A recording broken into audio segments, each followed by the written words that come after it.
ఆస్మా ఉన్నారు. ఎందుకంటే ప్రధాన అంశం ఇది, ఖచ్చితంగా మాట్లాడాల్సిన అంశం.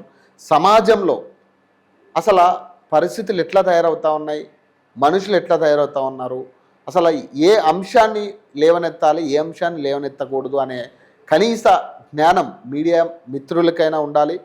రిపోర్టింగ్ అని జర్నలిజం పేరు మీద, ఏదైతే రిపోర్టింగ్ పేరు మీద అక్కడికి వెళ్ళి ఆ క్వశ్చన్స్ కావచ్చు అతన్ని తప్పుగా చూపించే ప్రయత్నం చేసారో దీని మీద ఖచ్చితంగా ఖండించాలి.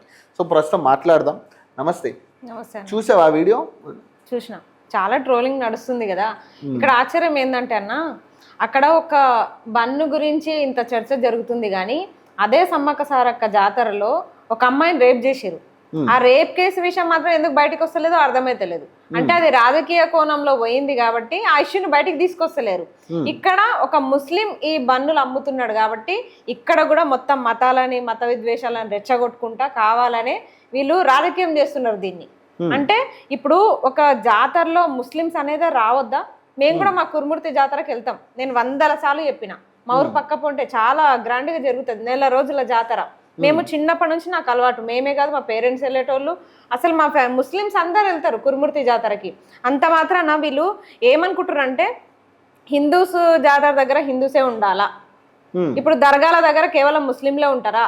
అక్కడ పూలు అమ్మేటోళ్ళు కూడా, దర్గాలకి ముస్లిమ్స్ వెళ్తే అక్కడ ఆ పూలు అమ్మేటోళ్ళు కూడా హిందువులు ఉంటారు. అట్లా అంటే మరి అంటే వీళ్ళు నేర్పించేది ఏంది సొసైటీకి? ఇప్పుడు హిందూ ముస్లిం బాయ్ బాయ్ అన్నారు కానీ ఎవరి మతాలకి ఎవరి దర్గాలకు వాళ్ళు పరిమితం, ఎవరి గుళ్ళకు వాళ్ళు పరిమితం అంటే ఈ నినాదం ఎందుకు? హిందూ ముస్లిం బాయ్ బాయ్ అనే నినాదం ఎందుకు? మా ఖురాన్లో కూడా ఉంటుంది అన్న. మా ఖురాన్లో కూడా ఏముంటదంటే నువ్వు రంజాన్ చేసుకుంటే నువ్వు ఖచ్చితంగా నీ ఇరుగు పొరుగు ఎవరైనా హిందువులు ఉంటే వాళ్ళని ఖచ్చితంగా నువ్వు ఫెస్టివల్కి ఇన్వైట్ చేయాలి, వాళ్ళని ఖచ్చితంగా భోజనానికి ఆహ్వానించాలి. ఇది ఖచ్చితంగా మా ఖురాన్లో ఉంటుంది. అంటే ఇరుగు పొరుగు వారితో స్నేహంగా మెలగాలి అన్న ఉద్దేశంతో అది రాసిరు. మహమ్మద్ ప్రవక్తనే మొత్తం చెప్పిరు మాకు. ఎవరి ఆరాధన దైవం వాళ్ళకు ఉంటారు. ఇట్లా మా మతాలు ఇట్లా చెప్తున్నాయి, మేము అదే పాటిస్తున్నాం కూడా.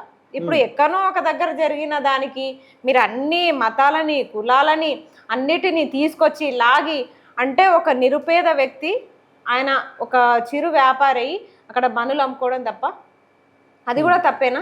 అంటే జాతరలకి రావద్దు అంటే మీరు ఒక జీవో తీసుకురండి గవర్నమెంట్ నుంచి, మరి ఒక జీవో తీసుకురండి. అవసరం లేదు మీరు ఎవ్వరు కూడా జాతరలకి ముస్లింలు రావద్దు, జాతరలో ముస్లింలు అమ్ముకోవద్దు. మా కురుమూర్తి జాతరలో దాదాపు ఎక్కువ శాతం సగానికి పైగా ముస్లిం షాప్లే ఉంటాయి మా కురుమూర్తి జాతరలో.